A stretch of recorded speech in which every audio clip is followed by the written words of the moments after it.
Hey everyone, here today with Louis Nichols. He is the founder of Sparkloop, which you probably have heard of, and also one of the true experts in the newsletter space, although not necessarily local. So I think that's going to be, he's got some really good insights for us today. So thanks for being here, Louis.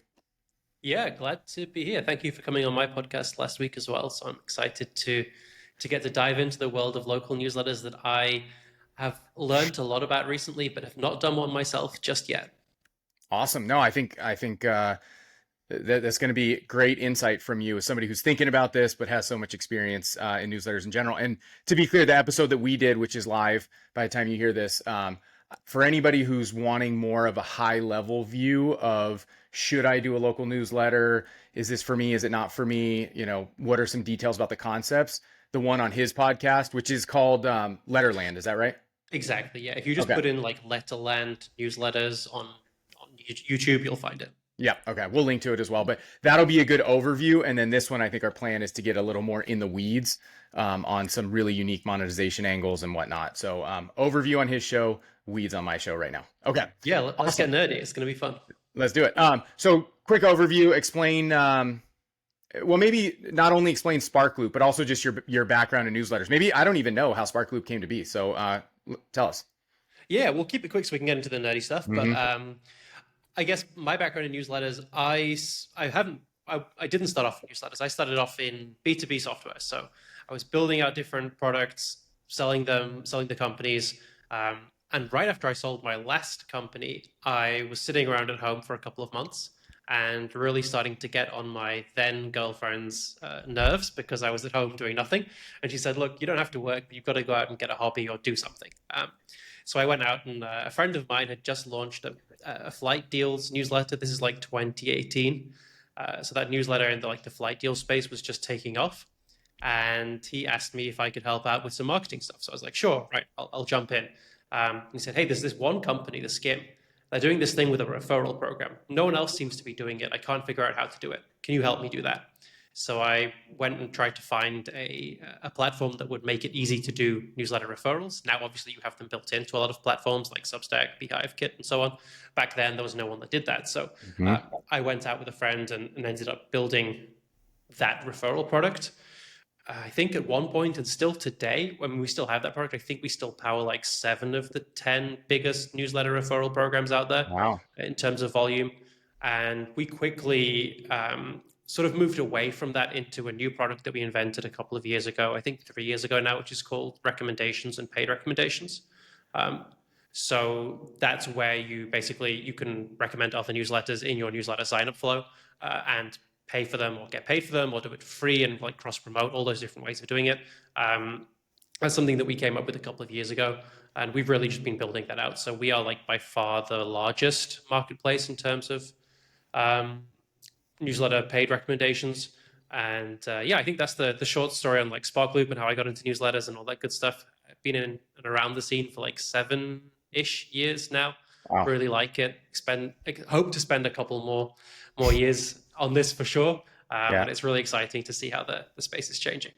Yeah. No, that's really cool. Um, Okay, so tell me about Sparkloop, or maybe just let's get into the concept. Maybe actually, yeah, let's make it clear what Sparkloop is as far as like the details, right? How you refer somebody, you get paid, and what the value prop of that is. Because I know Sparkloop is very popular among kind of B2B tech, et cetera, or really probably any type of newsletter, although it's a lot more difficult on local, which we can get into. But just to make it clear, the value prop and maybe how that could lead to negative CAC so people understand what we're talking about. Yeah, sure. So I think what we should probably do in terms of like local newsletters specifically, we have a bunch of tools at Sparkloop that we don't really need to talk about today. I think for local newsletters, the most interesting opportunity that we have is around arbitrage. So Yeah. if you look at local newsletters, one of the things that you'll see if you go on local newsletter Twitter or really any newsletter Twitter is, hey, how are all of these local newsletter guys getting subscribers super affordably from Meta? Like, how are they paying 15, 50, even 75 cents for a new subscriber? I'm out here with my huge successful newsletter, a whole ads team, and I can't get it under $1.50, $2, right? Hmm. Local newsletters, just because of the content and because of how related it is to the audience. Sorry. Um, Sorry, I have something in my throat. No. It was going to bug me for the rest of the episode if I didn't do that. So local newsletters, like they're so related to the audience that you can get really affordable subscribers if you Hmm. even sort of half know what you're doing, right? Yep. But those subscribers are even more valuable to a bunch of other newsletters, right? If you're like a daily newsletter, like a Morning Brew, if you have a local newsletter in the Bay Area, for example, well, there's a bunch of tech newsletters that want to spend a load of money to acquire those subscribers as well, right? And if you're a tech company and you have to pay $3 to acquire that same subscriber that you with your local newsletter can pay 50 cents for, that is a really good arbitrage opportunity. Mm. Because what you can do is you can pay Facebook 50 cents for that subscriber. You can show them after they've subscribed to your newsletter a little Sparkloop widget, which pops up and says, hey, here are some other newsletters that you might also like, which are tailored to that subscriber. And then with those other newsletters that are in there, you'll get paid per subscriber that you sent through. And in some cases, if you don't have a super valuable audience, you might be earning as little as like 50 cents per new subscriber on the low end, which again, if you're in the local newsletter space, 50 cents is still pretty That's good. Um, yep. but I mean, if you have a newsletter in the Bay Area, you could be earning $1.50, $2 per subscriber, because obviously that audience is more valuable to those other newsletters, right? So I think that's where Sparkloop comes in. But I think we don't need to spend too much time on Sparkloop. I think what would be really interesting to talk about is just like the concept of post opt-in monetization in general, right? That's right. So Yep. I don't know how much you share about your newsletters, but like, what are you seeing in terms of local newsletters? What are the best newsletters? How long does it take them to make back the money that they're spending to acquire a new subscriber? So what I know about the space, and again, I've talked to a lot of people. I don't know that I'm the smartest guy, but I do talk to a lot of people. Essentially, nobody's doing this well, including me, right? So to your point, what we need to get into is what people could be doing or should be doing, because I think there are multiple angles. Sparkloop is one, but I think there's more that can be done, which we can get into. But nobody is really doing this. Now, some people are monetizing well, right, in terms of advertisers, and obviously everybody talks about Mike who has physical products and events and things like that, but nobody is really doing it in the flow, and that's where I think there's a huge opportunity. So tell me some of your thoughts on doing it. Let's call it the first 7 days, right? Yeah, definitely. And let's break this down a bit. Okay, so just to make it super clear what the opportunity is here and like why it's so important for any newsletter operator, but definitely for local ones as well. If you spend $1 today on Meta to acquire a new subscriber, you don't actually have to pay for that subscriber for about 30 days. If you have a credit card, your line of credit, right? They don't start charging interest for 30 days, right? So you basically have 30 days free to make back that money.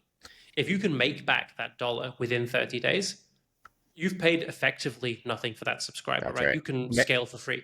You can basically scale as far as your credit card limit will allow you to scale each month, right? And at the end of the month, you'll have earned it all back, and there'll be no problem, right? So if you're someone who's a local newsletter operator and you're thinking, oh, I have a budget of $500 or $1,000 or $2,000 a month I can spend on growth, well, it's great if you make $50 per subscriber, but you make that over 3 years.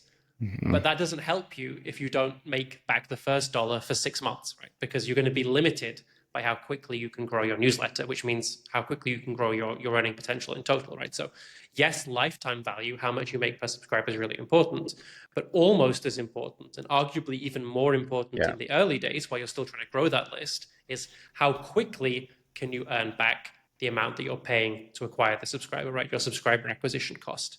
And that's called the payback period. And that's the really big thing that's changing now in newsletters. When I came in 2018, a good payback period was like 6 months. 2022, good payback period was like 3 months. Now, this year, an actual good payback period is about 7 days, and the best are doing it in about 5 minutes.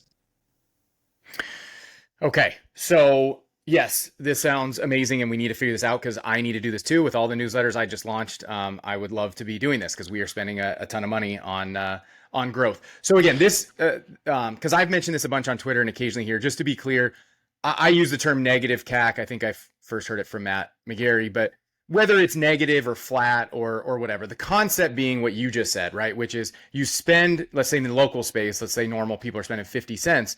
If you can make 50 cents for all the things that whatever you do in the onboard flow, your cost is zero, which means you can just say, if you were spending 1,000 a month, oh, that's all I can afford. Well, it cost you zero. So why wouldn't you spend 2,000? And if that costs you zero, why wouldn't you spend 4,000 and just keep scaling, right? I Exactly. did Yeah. want to give that I mean, overview. yeah. So the negative CAC thing, the math gets pretty fuzzy on that, and people use it to mean different things. Some people will talk about, for example, hey, if you run a media business and you're putting a load of money into content and you're growing your media business, getting subscribers there, but then they go on to purchase something from your Mm-hmm. other business, people will call that negative CAC. That Mm-hmm. doesn't mean you didn't spend a bunch of money to get those subscribers in the first place. It just shifts that responsibility down That's right. funnel, right? So I like Yeah. to, in the newsletter context, I like to call it, just talk about payback period and call it zero. Like Mm-hmm. what you're aiming for is a 0 day payback period. Mm-hmm. Really, 7 days is fine, but Yeah. not much revenue actually tends to happen in those first 7 days that couldn't happen right at the beginning. The earlier Mm-hmm. you can do it, the better, because that you get a quick signal, right? So I can give maybe an example, and we can jump into how this can work for local newsletters as well. It'd be fun to brainstorm a little bit. Yeah. But what I can do is maybe just give an example of what I did for my own newsletter. Perfect. So this is just a classic newsletter about newsletters. It's once a week. It's what's happening in the industry. It's tips and tricks, educational stuff, some fun YouTube videos as well, right? This is just to give context on what it is. And as part of that newsletter, I went out and I said, okay, I'm going to look at the 200 best newsletter operators that I know, and I'm going to look at how they monetize their new subscribers. And what I'm going to do is I'm going to try and combine all the best of these 200 top newsletter operators, what they're doing. And I'm going to try and combine it all together and see how much money you can actually make if you do every single best bit of what the best people are doing out there. So I looked through these 200 newsletter operators and I found about 20 of them, about 10% of them were using paid newsletter recommendations. So Sparkloop, when someone subscribes to your newsletter, you show the little pop-up, people can opt into other newsletters, you get paid for sending them those subscribers, right? Mm-hmm. About 20 of them were doing this. About 15, it's gone up a lot since the start of the year, but about 15 at that point were doing some sort of tripwire offer. So they were selling a heavily discounted one-time product or offer or upgrade to like the paid subscription right after somebody subscribed, right? About 15% of them were doing that.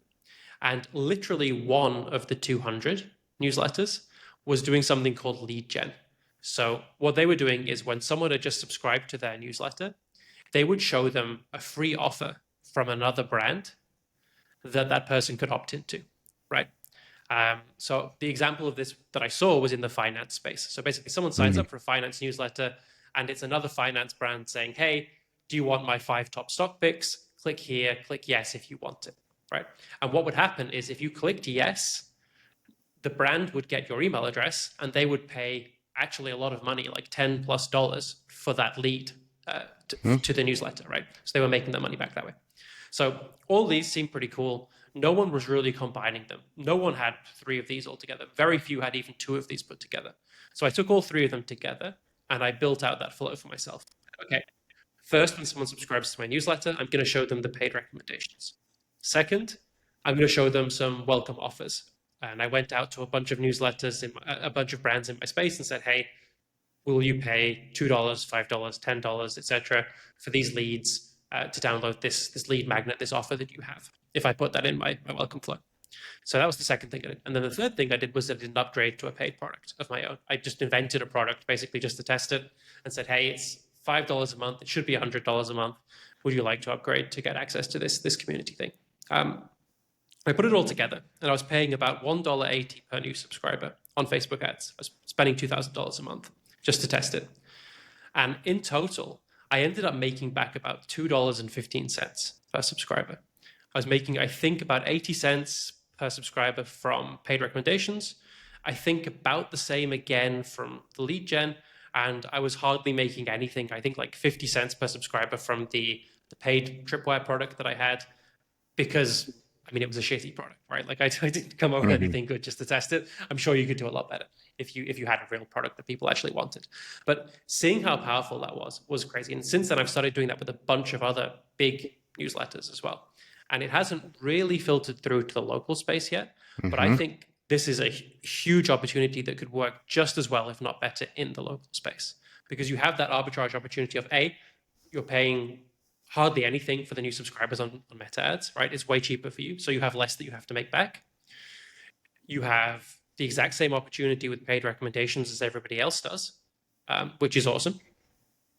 And you have really obvious, clear products that you can offer, right? Whether that's like physical products, for example, that are heavily discounted, whether that's a paid subscription, whether that is some sort of what I've seen a bunch of people do in the local newsletter space is they'll put together a coupon booklet, right? Of like, Mm-hmm. here are the 30 places you can go and get a dessert for free or a drink, like 2-for-1 drinks or something, right? Mm-hmm. And you can sell that for $5 or $10. And sure, that's not a lot of money in total, but if it's helping you to scale your newsletter for free, sometimes it's a lot more valuable to get a little bit of money straight up front than it is to get a lot of money in a long time. Totally agree. So this is something, everything you just described is exactly what I've been thinking and racking my brain around. I've talked to a bunch of guests about this, asking for people to think through what this is, because you're spot on the big picture here. Of course, it's just everything in local, to your point, is just, it's more difficult because the types of people, right? These are people who aren't used to newsletters. Most of them, let's say in general, don't have as much money. And it's harder. But if you can crack that nut, if you can find the thing that gets you there, it's going to be incredible. And so, yeah, again, I'd love to brainstorm this with you. So first, Sparkloop, again, let's just talk through the potential downside of Sparkloop is, yeah, okay, Bay Area, whatever. Okay, that can make sense, of course. But like, let's say you're in Omaha or something, right? Most people who would be interested in a local newsletter generally are not the type of people who are into newsletters, normally. So, Yeah. and then are those the type, because part of the deal with Sparkloop and Beehive Boost and all these things is that they have to actually take actions over the following 2 to 4 weeks for that other newsletter to pay you, right? And so is there an issue where maybe you could get people to sign up for it, but then they don't actually follow through because they're not newsletter people? And tell me how you think about that issue with local. Yeah, definitely. I don't think it's a local issue specifically, right? I think people who, if they're going to sign up for a local newsletter and they're actually signing up to the newsletter, I think they're more than likely to read other newsletters. I think especially with local audiences that tend to skew slightly older, they don't tend to be in the early 20s. Mm-hmm. They're probably reading newsletters. They'll be reading like the Yahoo Finance, Yahoo Sport. They'll be reading a bunch of stuff like that as well, like at the very least, right? I don't buy into the idea that they're just not reading any newsletters. They just maybe they're not reading like a newsletter brand, right? That they would talk about, but like, oh yeah, of course I read, like I get the sports news in my inbox every morning. Yeah, of course, right? Like if you say it that way, yeah, of course they are. So that's one thing. Yeah, of course, like the way that the marketplace in Sparkloop works is you only pay and you only get paid for subscribers who show engagement. So it's not the case that you can just send through a subscriber, and if they want to try it out, you'll get paid for them immediately.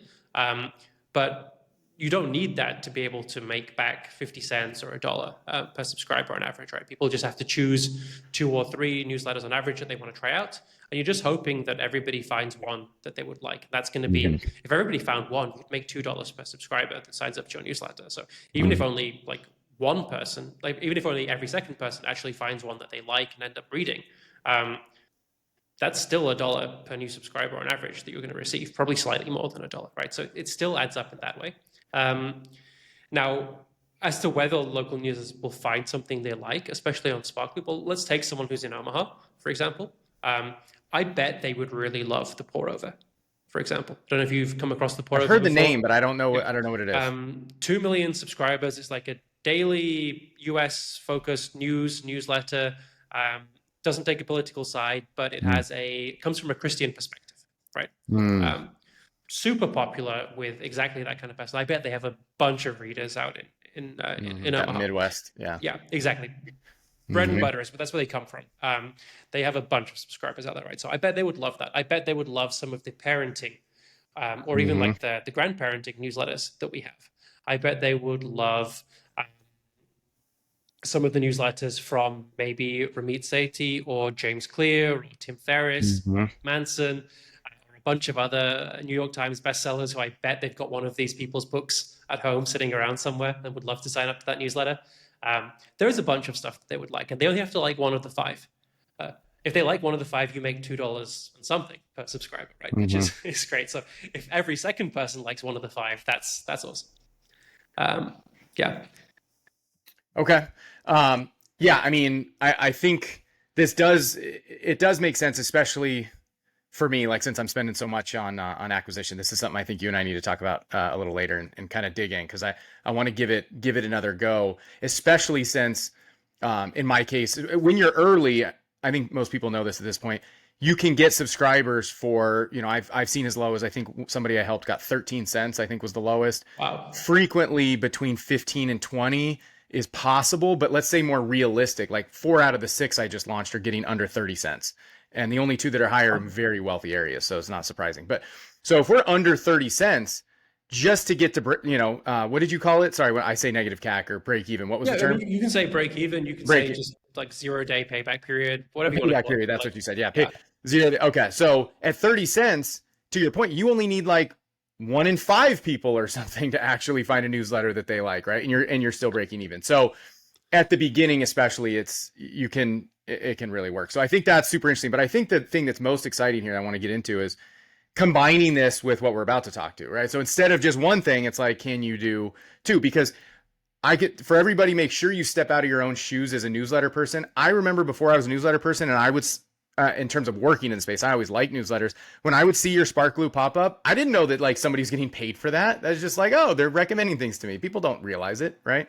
So there's the fact that you may have another offer later. They didn't even think they had already gotten an offer. It's just like something helping them, yeah. right? I mean, some of those offers, a lot of people like they will blend in a mix of paid and free, right? Like it's Mm-hmm. they'll have some that they're recommending just because they love the newsletter, and some they're recommending because they'll get paid for it. But Mm-hmm. the ones that they're recommending that they'll get paid for, the reason they're recommending those ones is because those are the ones their audience is most likely to like, right? Mm-hmm. And So engage with, yeah. it works out in the subscribers' favor. People are overwhelmingly positive about the recommendations that they get. Yeah, yeah. So maybe let's talk a bit about the lead gen side of things because I think that's a Yeah. really big Yeah. unexplored opportunity in the local space.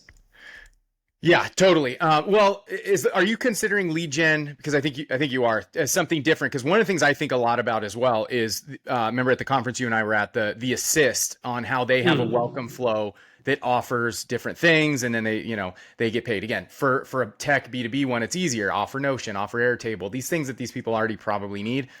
Local is more difficult, but if you can find it, probably get paid higher. So is that what you mean by lead gen, or are you considering those two separate things? Uh, they're very similar. So the assist does very well with theirs. And just so people are clear, the way the assist does it is they take people through a quiz and then they'll show them some welcome offers on their thank you page. And to redeem those welcome offers, you have to go through and click and visit another site. They leave your site and your welcome Mm-hmm. flow and they go to someone else's. So they'll go to HubSpot, for example, and go to their page.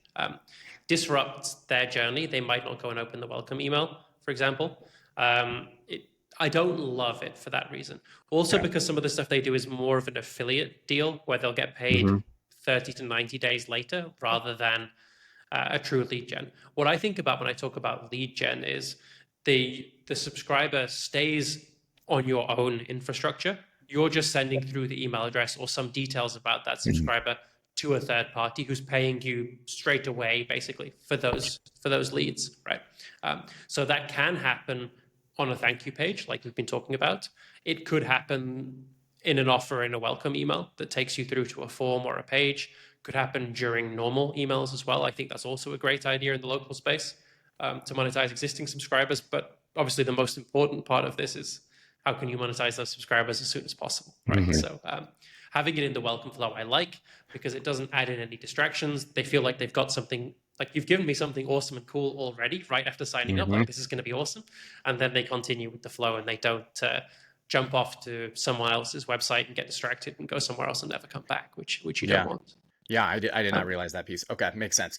So then let's brainstorm. Yeah, I'm curious what you think. What type of offers are you thinking when you think about the local space? The one that I've mentioned on the show before that I think has a big play. Again, it's just the sales piece is hard, but is med spas, which have really high LTV for upper middle class women, which is our primary readers. So I think that's a killer one. But I'm curious what you think about that one, and then what other ideas you might have for this.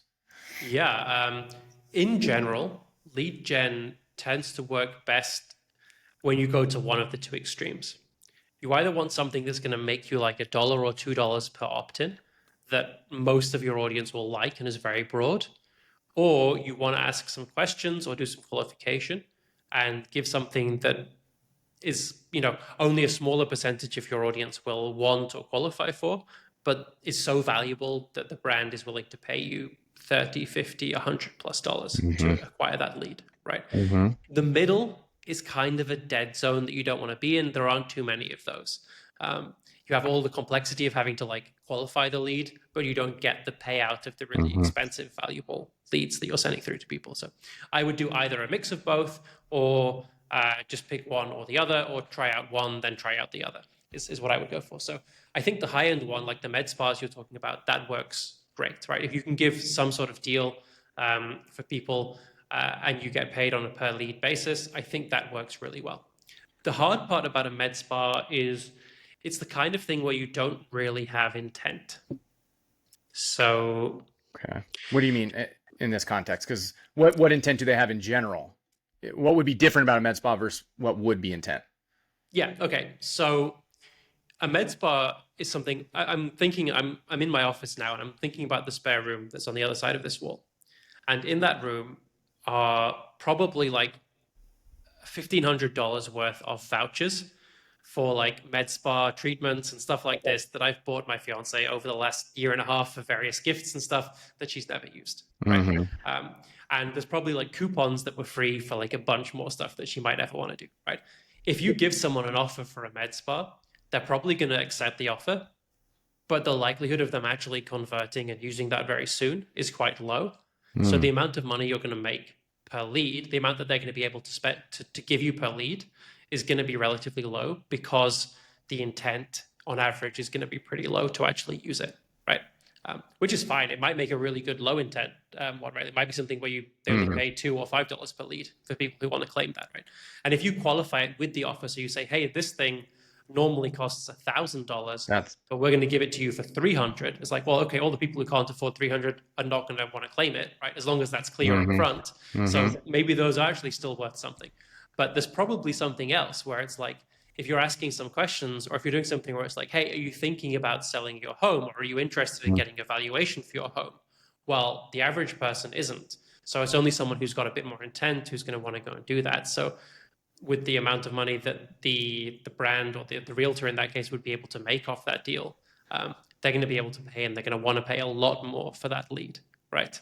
Totally. Are you interested in getting your garden like, or I don't know, like a tree, like having some tree work done, for example, Hmm. right? Like if you if you have especially if you have like a lead magnet, or like the offer is like, hey, booking in the next three, like get this thing that if you book it in the next 24 hours or the next 3 days is going to get you this discount, and people opt into that. Okay, that's Hmm. more high intent, right? That's someone who's not putting this away just forever. It's like, yeah, of course, I'm probably going to want this in the next 3 days, right?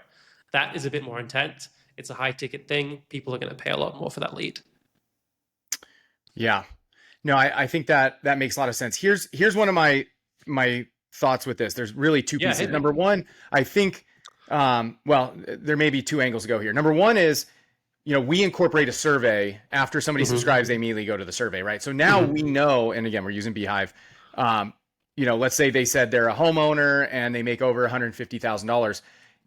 Would you recommend turning that into a segment of some kind where you say, hey, this offer, let's say for a financial planner, only goes to our highest net worth over 40-year-olds versus a 30-year-old woman gets a med spa offer? Would you do that or no? Um, Good question. So surveys are an engagement killer, in the sense that as soon as you put a survey in front of someone, the completion rates are going to tank, right? So if you put the survey in front of someone before you show them the offers, not many people are going to get through to see the offer, which means if you can't use the survey to really up the value of the offers that you're going to show to people by qualifying the leads, you're better off putting the offer in front of the survey. So let me just Okay. unpack that a little bit more. So if you, in general, offer before survey. People are excited to get offers and click through them. People are not excited about surveys.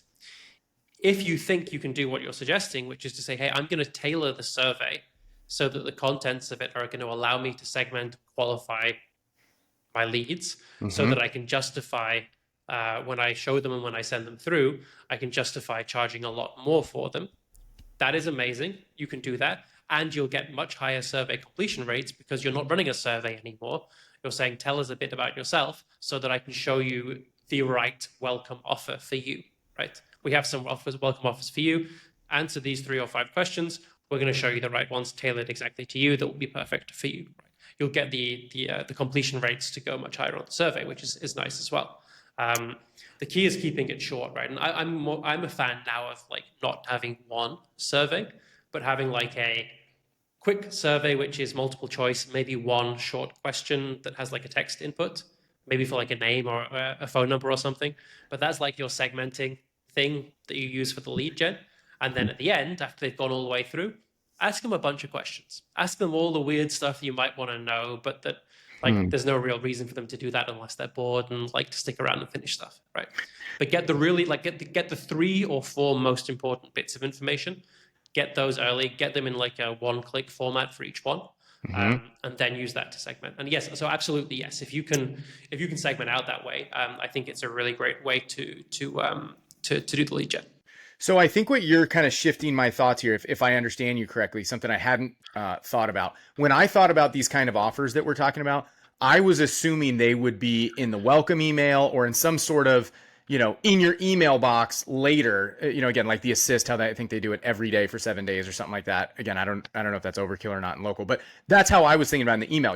I think what you are saying now is this is not an email thing. This is, hey, they click subscribe and they land on some sort of offer page or what you said, maybe do a quick survey first, then the offer page. That is a lot different than I was thinking. So you're thinking can I assume you're thinking that because the take rate is going to be significantly higher if they get it in the same flow of them subscribing versus getting in an email later? Exactly. And also just when they're on that page, it's easier to get them to opt into multiple and to click through the offers. If you put them into the email, which I think you should do as well if they don't accept them on the page, like definitely send them a follow-up email. Hey, here are those offers that you didn't opt into, right? Sure, absolutely. You can even send them through individually then so they can look at each one individually.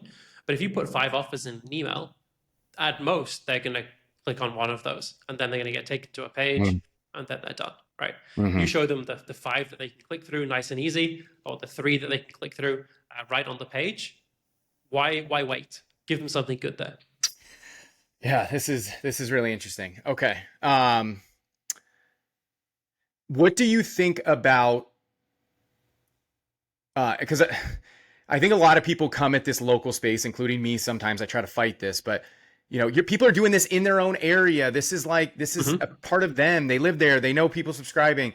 And I think a lot of people don't think as much like a true business person would at this, almost the way I would think like how 6 a.m. City would think about it, right? They're like, we're in this, we're a corporation to make money. We're not like trying to do a fun thing in our community.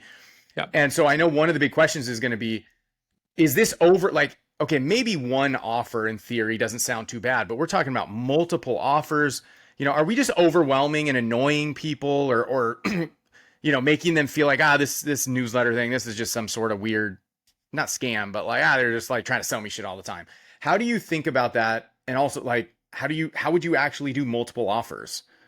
Yeah, I think it's a really interesting challenge. I think it's also something I bet you come across a lot in the local space, which is if you want to be in the local space, you've probably got to help people with their marketing a little bit more than you do if you're working with slightly bigger brands on like a national or like a tech specific scale. Not right? a little, a lot. No, a lot more. Yeah, I'm being a bit generous. Okay. Yeah. So I think that's part of it, right? Is like people like these offers, they're not necessarily saying, hey, come and buy something or it's a discount or something. It's a coupon code, like free money in your pocket, right? For this thing. It is a free consultation call. It is a free download or a guide or a quiz or a copy of an ebook often or something like that, right? It's value up front, right? It's the kind of thing that like maybe you would cut it out of like a magazine in the old days and like give it to your friend at work or something, right? Like your target audience. Like maybe you take it to school on the school run and give to like one of the other parents there because you found it and you thought they might like it, right? Is that kind of thing that you want, right? So that's part of the challenge, is to go out to a brand, for example, let's say uh, a realtor or like someone who might potentially sell your house for you, right? Or give you an appraisal or something. And like, let's say, like, hey, let's work together. Like, let's put something together. Is that going to be, for example, like a free 30-minute consultation where we'll tell you what we think your house might be worth? Is it going to be a checklist we've put together of like, hey, before you even consider selling your house, here are 5 things you really need to do that'll make it this much easier for us to get you a good valuation or to shorten the like, even if you're not ready yet to sell your house, do these 5 things now so that when you are ready, we can shave months off the time it'll take to take it to market or something like that, right? There'll be something that you can help them put together, repurposing some content or a deal or a discount or something that they already have that your audience will like. And you'll know it because you'll look at it and go, huh, that's kind of cool. Like I would probably download that as well. So I think there's a lot you can do. I don't think it's like, I think the where you have a bit more of a challenge is in like the Tripwire product. If you have your own product of like, oh, they're just trying to sell me something, that's a little bit more tricky to navigate. But the offers should be like no-brainers. It should be positioned as like, hey, you just subscribe to our newsletter, and as part of that, you've unlocked this amazing free stuff, right? It's good. It's a positive. Like you should be excited to look through and see what you got. Yeah. Yeah. I love that. And I love the pitch, which is something I think a ton about in terms of deals, coupons, giveaways, where it's like, hey, we have the cachet in the community to go to these business owners to give deals to our readers. I mean, again, this model happens everywhere. Costco and AARP, all these brands, it's like that's what they're doing, right? It's like they have the big enough audience that they can go to these places and give deals. And that you're right, that is a great way to position it. So I like that. I think realtor is kind of such an obvious one, right? Like I think most of us realize partnering with a realtor, I was thinking more just in the newsletter, right? Featuring their homes, letting them be positioned as a realtor. So maybe there's another angle on the welcome side, but is there anything else that you can think of in the local space that would be good? Again, you already mentioned tree service, which depending on where you live, actually is possibly a really good one. I hadn't thought about that. Yeah. What other type of things do you think could be good in the local space? I think all those home services ones are great. So trees, drains, roofing, interior design, potentially, anything like that. Garden work. I think that all can be really great. Something you're not thinking about, and then you're like, oh yeah, there's this, like, I just signed up for this cool thing and they give me like a coupon code or like a recommendation of someone here who's going to like give me something like a special deal. Yeah, that sounds kind of cool. I should check that out, right? So I think those ones can work well. I think local events, local sports teams could be an interesting one, depending on how big the location is. Like, can you do something off like your first ticket if you haven't gone and visited before, for example? It's like a big discount. They won't make much money on it, but then they get that person in through the door, right? Maybe even like the first ticket could be free or something, depending on the size of the team. Obviously, if you're in a big location, they're not going to do that, but there are some small ones or some small teams that might be interested. So there's a bunch of stuff I think you could do around there. Car dealerships could potentially be interesting. And there's a bunch of B2B stuff as well, right? Like I know a lot of people who do like the what's like the home food delivery, like your like healthy. Yeah, but like the local ones, right? Like the healthy lunch meals, like they'll do like local ones and stuff. I've seen a bunch of those, right? Like gym related stuff, even gyms as well. Gyms, like gyms, yoga studios, Pilates, all those classes. A friend of mine's wife signed up for like a ridiculously expensive twerk class the other day. I bet that would work really well. Did you say twerk? Yeah, learning how to twerk. Yeah. Ridiculously expensive. Okay, yeah, so that would work. Okay. There's a bunch of stuff like that. You know your audience, right? Like I would sit down and I would be like, hey, if you can, like with 5 people in your audience, like, where did you spend? Like, what did you spend $300+ on as like an individual line item last month? And if you look at like 5 of those, it's like, okay, yep, let's go and talk to these 10 or 15 people who seem to be a good fit.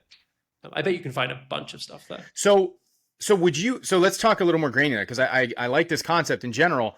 What are we talking? How do you literally do this? Like, let's say I went and talked to one of each of these types of, let's say I got 8, right? I talked one of each of the topics that we talked about. are you suggesting like, okay, they hit subscribe and then they go to like a page that just has like all 8 things on it, like maybe at the top, hey, we made these deals with these local companies just for you in the next 24 hours, blah blah blah, and it's just like a list of 8? Or are you thinking more what I had in my mind of the assist was like, well, again, that comes back to the email, but it was like a different offer or two each day? Are we talking about just like vomiting all of them at once? I mean, I like to, putting all these deals together takes a bunch of work, right? Yeah. So, Well, especially in the beginning, I like to have like the 3 to 5 most successful, the ones that I'm most excited about and think are the best. And I'm going to put those into the thank you page, right? And you can do them one above the other. You can do them sort of like a see this offer, click here to claim, click here to skip to the next offer, sort of like see through the 5, right? mm-hmm. You can put them in there. I think the hard part is you have to go back and like there's a lot of conversation to be had with these brands. Right? So putting Mm-hmm. together 20 probably isn't super realistic in a short amount of time. No, no. You probably don't get much more from 20 versus just having 3 to 5. I think that's probably the sweet Mm-hmm. spot. Same as with paid recommendations, newsletter recommendations. So I'd be going out to the brand and I'd be saying, hey, like let's sit down together.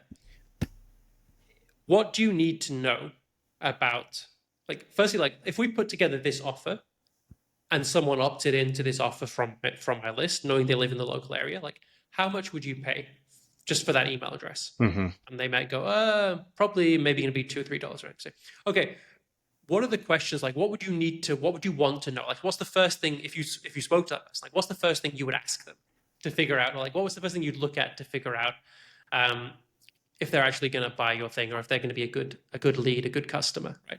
And so you figure that out, and it's okay. Well, can we put that into the offer so that it turns off anyone who's not like this, right? So that you're willing to Mm-hmm. pay $5 or $10 per lead, or Mm-hmm. do we even have to put it in as a question? Like, how can we make this something where it's worth spending $50 or $100 lead, where you're really confident that if you can just close the deal with this person, it's going to be worth it. And Mm-hmm. that might be they might need like in the local space they might need the phone number, right? Maybe the email address isn't enough. They probably Mm-hmm. want the phone number, maybe Mm-hmm. even the physical address, right? Um, Mm-hmm. so maybe when someone goes to claim that, you have to ask them to put their Mm-hmm. email address in first before they actually claim it, for example. Sorry, to put their phone number in before Yeah. they actually claim it. So there's a bunch of stuff you need to do there for these individual deals, but you're essentially just trying to feel out like how can we both feel confident and Mm-hmm. comfortable that when I send you one of these leads, you're going to be happy paying 20, 30, 50, $100 for that lead. So we're talking about, again, I'm trying to think through the literal process here. So when they land on Yep. the page, let's say there's 3 or 5 kind of offers, one of for Mm-hmm. each type of person or each industry, and they go, Yep. okay, the tree, yeah, I need to deal with my trees anyway. Oh, it's 25% off if I do. Okay. And then when they click, really what we're talking about is send them to a form. And then that way you or the local newsletter person gets to know what leads were sent to that business. And then of course you can have an automation where it goes to them. So essentially they see the deal, they click on it, they fill out form, both parties get the form, and so there's no debate about like, oh, was this real, was it not real, who got it, who did, it's just kind of like, oh, that form was filled out, you got it, I see they filled it out properly, you owe me $10 or $50 or whatever it is. Is that essentially the process we're talking about? Yeah, I mean, you can do however you want, especially with like vibe coding nowadays. I actually Mm-hmm. built out a tool for myself to do this. It is available for other people to use for free, but like this is also specific in different places that Mm-hmm. you may as well just like if you can just vibe code something together Yeah. or just do it simple, right? Just say, hey, like literally we're just gonna have like if you click on this button to claim it, we already know your email address. Mm-hmm. That's it, right? And if you need to claim, if you need to get the phone number as well, yes, show them a little pop-up form on the page that says, Mm-hmm. okay, to claim this, put your phone number in so we can send you the offer or the deal. Great. They put it in, you send that information, like you save it in your database or you save it in your form tool that they've opted into this one. You send that contact information to the brand as well, to their email address or wherever they tell you they want it. Ideally, you give it them straight away because that's when the lead is going Yeah. to be most Yeah, hot. So exactly. you send it straight to them. Yeah. And then at the end of the day or the week or the month, depending on your scale and how much you care about it, you just send them the invoice and say, hey, I sent you these 50 ones this month. We said we were going to do $10 per lead or $100 per lead. There you go. Here's your Mm-hmm. invoice.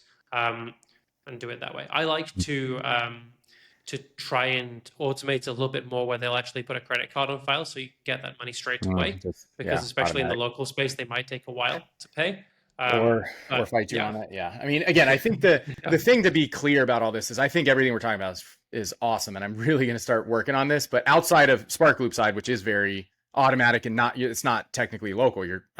But for all this local stuff, the hardest part of this by far is the sales. Is like convincing these brands to do it, Yeah. which is just going to be a ton of work. And again, I think it makes sense. It's absolutely worth doing, but it's not easy, right? Like actually, I'm asking all these questions about the Well, implementation, and it's like, yeah, yeah. that matters, but like the hardest part It's is sales. not it's not easy, and the hardest part is definitely sales. But Mm-hmm. a lot of these in these local industries, they are familiar with paying for leads. Oh yeah. Probably haven't paid for them from newsletters before, but they've Mm-hmm. paid for leads from directories and Mm-hmm. these like those kind of sites before, right? They know what this is about. They know what makes someone a good lead. So I don't think it's not like I imagine when you go out to a local business and you try and pitch them on newsletter advertising, they're like, I've literally never Yes, advertised in a newsletter before. Like, I have correct. no idea It's what to magazines. expect They're or what still this doing is. Yeah, magazines. exactly. Yeah. Yes, correct. Um, so I think this is actually probably even a little bit easier because it's lower Mm-hmm. risk for them as well Yeah, it's you're than only doing paying it. if you get it, right? Because that is the big Yeah. concern, right? It's like, well, oh, you want $250 or $1,000 a month or whatever it is. I have no idea if I'm going to get a single person. Where in this case, you're saying you're just paying me for every lead.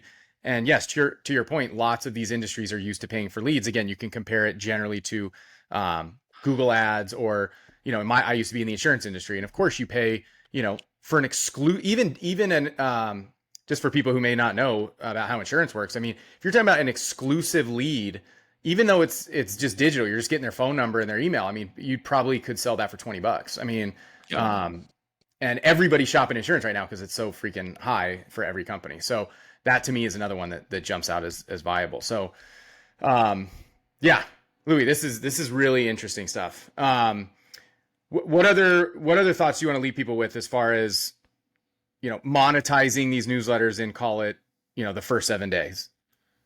Yeah. I mean, the other one thing that I want to add into this is something you brought up with the assist actually of like giving people those offers drip fed out over the Mm-hmm. first couple of days. Um, I've probably worked now with like closely with 1,000, 2,000 newsletters, something like that. I think probably almost every really successful 7 figure or 8 figure newsletter of the last couple of years, I've spent a bunch of time looking inside those newsletters, talking to the team, seeing what they're doing. There's a bunch of stuff you can do wrong on monetization.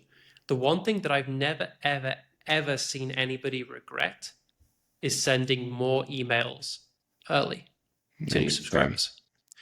You can send bad emails, don't do that. But as long as the email has something good in it, the more you do early, in my opinion, within reason, of course, the Mm-hmm. more you do early, the better. And one of the biggest mistakes I see people making is going, oh, I've sent a welcome email to someone today. I can't email them again until tomorrow. That's just not true. Mm. Some of the most impactful emails you can add to your newsletter business, your local newsletter business as well, are going to be a second nudge email later in that same day, a couple of hours after they've subscribed. Why? Number one, because what happens a lot is that someone will subscribe when they're drinking their coffee or at a red light in their car or Mm. in the bathroom or something, and they won't have time to look at your welcome email because by that point they've flushed and wiped and they're on with their day, right? They don't have time. So if you send them that second welcome email, it's a nudge reminding them about the stuff that's in there. For a lot of them, it's the first time they're seeing that email and they're really glad to have Mm-hmm. it. For a lot of the other ones, it's like, oh, yeah, I signed up for that thing. I remember this thing. I've seen the face. I've opened it. I got something I liked again. This is really cool. Next time that they send me an email, I'm going to be more likely to remember it because you have to think about like if someone sends you an email. So if you sign up for a newsletter, just very quickly you make that sort of snap decision, even from a Mm-hmm. Facebook ad, right? You get a Mm-hmm. welcome email. You're like, okay, cool. I'm kind of excited to see what comes next. If that next thing is like the next day or 2 days later, that's ages. They've completely forgotten about what that's about. And just that little like reminder of who you are and what you're doing, whether it's a personal invitation to connect, whether it's like an offer to like get something, right? Like one of these offers or some paid newsletter recommendations of like, hey, here are like 5 other really awesome newsletters that you might like. Whether it's like a really good invite into like your paid product with like a super exclusive discount, giving them something really cool a couple of hours later is generally speaking a really good idea. I I love this. You're changing my frame on what I need to be doing right now in so many ways, which is great. More Awesome. work, I but I want know it's to, going to pay off. and I want to add just one thing on that. The Yeah. feedback that you're going to get, the people are going to come back and say, I did that, I tried it, I don't like it, I got more unsubscribes. People Mm, unsubscribe from that email. I'm worried that they didn't like this. yes, people say that. Yeah. If you get 100 people subscribing to your newsletter, maybe 50 of them are not going to go on to be good subscribers. If you're lucky, 50 of Hmm. them, of those 100 are not going to be good subscribers. You don't need to be scared about emailing the 100. Like, there's no prize for figuring out the good 50 versus the bad 50 Mm, 6 months after they subscribed, right? If you can figure that out within 24 hours or 48 hours or a week, that's better. yeah. You Yeah. want the hot people to be really hot on you. You want the cold people to be cold early so you can get rid of them so they're not clogging Hmm. up, inflating the metrics and not actually opening. It's a good thing if more of the wrong people unsubscribe early. That helps you in a lot of ways. So don't Hmm. worry, like don't track, okay, I added a second email, a lot of people unsubscribed. That means it's bad. Look at the difference 30 days down the line. Do Hmm. you have more active subscribers 30 days down the line or less than if you hadn't added that email? Because losing bad people early is never a bad thing.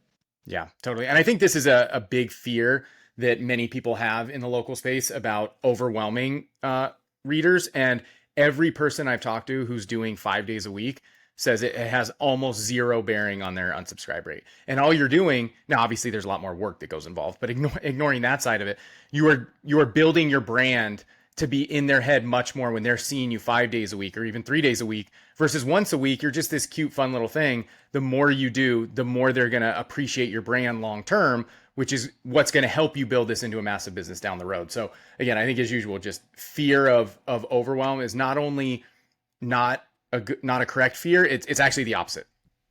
Yeah. Yeah. Especially in the early days where it's about like, you can't overwhelm someone if they don't even remember or like Yeah. care who you are yet. Like Yeah. you've got to get that level of like make them make a decision. Like, yes, this is good. I want to keep it. No, wasn't for me. I'm not a newsletter guy, or this isn't my newsletter. I'm gonna leave now rather than sticking around for 30 days and just like inflating the numbers for a while. Totally. Totally. Louis, this has been amazing. I think I'm gonna have to go back and listen to this one myself. So I really appreciate it. So where can people find you? You've got a bunch of good stuff they need to be checking out.